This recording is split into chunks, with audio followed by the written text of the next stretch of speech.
Vamos orar ao Senhor para darmos início a mais este programa sobre oração. Estamos observando os segredos específicos da oração, pedindo a Deus uma orientação direta, um conhecimento mais específico, para nós termos uma oportunidade melhor, maior e mais profunda com Deus. Vamos ter um momento de oração. Deus soberano, agradecemos a Ti por estar neste lugar. Amém. Pedimos a Tua bênção de uma maneira especial sobre cada um dos Teus servos que está aqui presente. Pedimos também a Tua bênção sobre os Teus servos que estarão assistindo este programa, ouvindo este programa pelo rádio e também assistindo em outros meios de comunicação. Solicitamos, Senhor, a orientação especial do Teu Espírito, para que o Teu Espírito venha revelar-nos a verdade que liberta, que transforma, que abençoa, que purifica, que direciona. Senhor, nós queremos entender de uma maneira ainda maior e melhor como entrar em contato com o Senhor, como fazer com que as nossas orações sejam atendidas e como entender de uma maneira clara e transparente a Tua vontade. Fazer aquilo que está determinado por Teu propósito e seguir os Teus caminhos de uma maneira submissa, obediente e convicta de que Deus está no controle. Senhor, que Tua bênção seja sobre nós, é o que nós pedimos no nome de Jesus. O tema de hoje é um tema que tem como base específica a voz. E eu intitulei este tema visualizando em 3 áreas. Como diferenciar, como entender, primeiro, a voz de Deus. Segundo, aquilo que é a minha própria voz, o meu próprio desejo, a minha própria intenção. E terceiro, a voz do inimigo, porque o inimigo também fala. Então, nessas 3 situações, a voz de Deus, a minha voz interna, meu desejo interno e a voz do inimigo.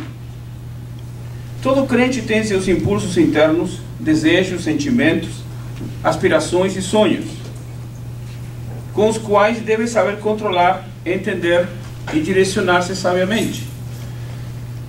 Mas há aqueles impulsos internos que às vezes aparecem trazendo um leve ar de espiritualidade. E isso se assemelha, isso é como se fosse a voz de Deus. Isso pode vir antes, durante ou depois da oração. Outras vezes pode ser durante o dia, ou no momento que estamos nos preparando para dormir. É como uma voz que vem, é como uma palavra que aparece. De repente podemos pensar que esses impulsos correspondem ao Espírito de Deus, e que o Espírito de Deus coloca dentro de nós tanto querer como fazer. Mas também pode ser uma mentira de Satanás, e pode ser algo que o diabo está querendo nos vender, alguma coisa, alguma ideia, algum projeto. Então isso fica às vezes meio complicado para um crente que está começando a caminhar no caminho cristão, para um crente que de repente tem muito tempo na casa de Deus, na obra do Senhor, mas tem uma comunicação com Deus que não é tão estreita, que não é tão profunda. Tem uma comunicação com Deus que não é tão importante no sentido espiritual. É necessária para o crente, mas não é de uma importância superior. Em Hebreus capítulo 5, versículo 14, nós temos que diz: os adultos, os quais têm, pela prática, as faculdades exercitadas para discernir tanto bem quanto mal. Lembro que há uma passagem que o escritor sagrado diz que os crentes estavam numa época, numa oportunidade, em que eles deveriam comer comida sólida. Mas pelo comportamento, pela atitude, pela forma de vida, aí o apóstolo diz: vocês precisam beber leite novamente. Porque o tempo passou, mas não houve crescimento. O tempo passou, mas não houve maturação. O tempo passou, mas não houve esse crescimento que é normal, que é necessário. Então há crentes que às vezes ficam estagnados, ficam parados, estacionados em um patamar, em um tipo de crescimento, e daí não passa. Neste caso, pode saber qual é a vontade de Deus e descobrir a vontade de Satanás. Quando nós entendemos o que Hebreus 5,14 diz, que o que é maduro, que o que é adulto, sabe entender, sabe discernir o bem do mal, sabe entender o que é certo e o que é errado, não tem dúvida de coisas que estão realmente relacionadas ao mundo espiritual e outras que estão relacionadas ao mundo puramente natural, físico. Quando o crente tem essa maturidade, quando o crente tem esse crescimento espiritual, se torna muito mais fácil, muito mais compreensível discernir quando é a voz de Deus, quando é uma voz interna, ou seja, o meu próprio desejo, o meu próprio sentimento, a minha própria necessidade, às vezes, em outras oportunidades pode ser a minha própria aspiração, e logo depois uma terceira voz que poderia ser a voz do inimigo, querendo nos passar alguma ideia, querendo nos conduzir, induzir, fazer com que nós venhamos a errar.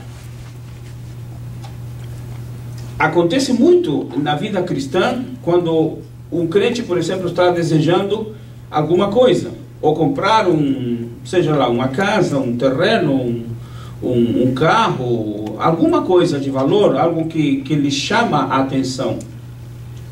E ele começa, o crente, a buscar certos pontos de apoio espiritual.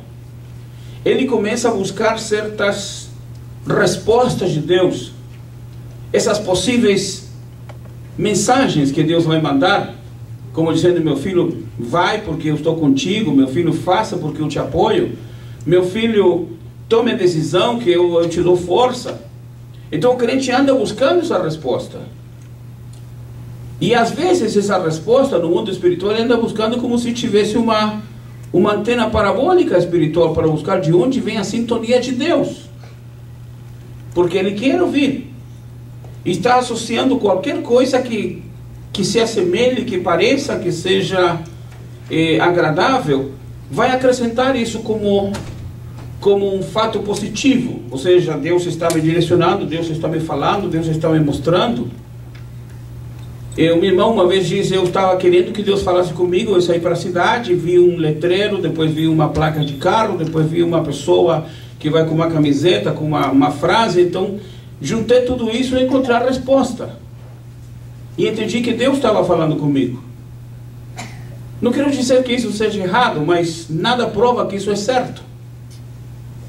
Nada prova que essa é a maneira certa. Porque não é por esses meios que a gente anda descobrindo a resposta de Deus, a voz de Deus. Não é por essas maneiras que Deus vai diretamente nos falar. É verdade que quando a pessoa não entende, quando a pessoa não se submete, quando a pessoa não obedece, aí Deus vai usar certos meios. O galo cantou, Pedro negou ao Senhor, e houve uma reflexão quanto a isso. O profeta não obedeceu. Deus disse: vai para um lado, ele vai para outro, vai para Nínive, ele vai para Tarsis. E no meio do caminho, então ele tem que ser jogado ao mar. E aí aparece um grande peixe. Então Deus às vezes usa meios que não são os meios normais, naturais, para falar aos seus servos. Mas deve-se entender que quase sempre que Deus usa esses meios, são oportunidades para falar àquele que não está entendendo o direcionado de Deus. Também nós temos o caso do profeta, quando começou a orar, ele disse ao seu servo: vai lá e dá uma olhada e vê se tem alguma nuvem. Aí o servo foi lá, deu uma olhada e voltou e disse: não tem nada. O profeta disse: volta lá outra vez. Aí o homem foi lá, olhou e voltou e disse: Senhor, tem uma nuvem pequenininha, do tamanho da mão de um homem. O profeta diz então, chuva vem, e vai ser muita chuva. Quando está esperando, quando está confiando que Deus tem um projeto, que Deus tem um direcionar, que Deus tem algo para ser realizado em favor do seu povo, em favor da sua igreja, em favor dos seus servos, então nesse momento nós vamos entender que as coisas se encaixam, não porque nós queremos encaixá-las de uma maneira sistemática. As coisas se posicionam por uma determinação de Deus. Uma das estratégias de Satanás é apresentar a verdade de forma quase idêntica à verdade de Deus. E nessa verdade que Satanás apresenta, ele sempre coloca uma ligeira mudança. Uma mudança sutil, bem suave. Que no momento da dificuldade e necessidade, a pessoa não percebe a mudança. Em Gênesis capítulo 3, versículo 1, temos a pergunta: e é assim que Deus disse, não comereis de toda a árvore do jardim? Esta pergunta tem muito a ver com a verdade, mas não é toda a verdade. Satanás usou a frase dizendo não comereis de toda a árvore. Deus tinha falado para não comer da árvore, não de toda a árvore. Então aí se encontra parte da verdade com uma pequena mudança. Deus falou de algo que eles podiam comer. Falou de um fruto. Não comereis do fruto da árvore. Isso é certo. Deus falou também de uma árvore no jardim. Na pergunta de Satanás havia só uma palavra que Deus não tinha falado. Nenhum, ou então de toda a árvore. O diabo mudou só pequeninas coisas. Nessa pequena mudança há uma grande diferença. É o que o inimigo faz, querendo associar a verdade completa, a verdade verdadeira, com uma não verdade, ou seja, uma inverdade. Uma coisa que não é totalmente a verdade. Não é 100% mentira, mas não é totalmente a verdade. Essa é a grande arma que o diabo usa no meio cristão. Essa é a grande direção que o diabo usa para a vida do cristão. Porque o diabo sabe que se usar totalmente mentira, se usar toda a mentira, o crente não vai aceitar.